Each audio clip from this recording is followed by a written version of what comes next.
মুস্তাজাবুদ দাওয়া বানিয়ে দিয়েছে। আহমদ ইবনে হাম্বল তো অবাক, তুমি মুস্তাজাবুদ দাওয়া রুটিওয়ালা, আমি এত বছর হাদিস পড়াই, আমিও তো মুস্তাজাবুদ দাওয়া না, তুমি দোয়া করলে সব কবুল হয়ে যায়? যুবক বলে, না আনা মুস্তাজাবুদ দাওয়া, আমি আমার জীবনে যত দোয়া করেছি কবুল করে নিয়েছে কে? সব দোয়া কবুল করে নিয়েছে আল্লাহ, একটা দোয়া ছাড়া। কি সেই দোয়া?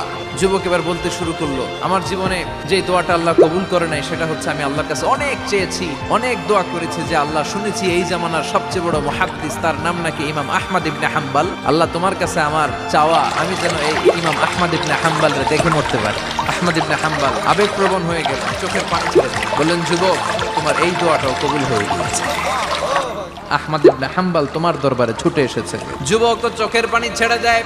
যুবক চিৎকার মেরে ইমাম আহমদ ইবনে হাম্বলকে জড়িয়ে ধরে, হাতে হাত রেখে মুসাফা করে, কপালের মধ্যে চুমু খায় আর আল্লাহর শুকরিয়া করে বলে, ও ইমাম, আসলে এই দোয়াটাও আল্লাহ আজকে কবুল করে নিল।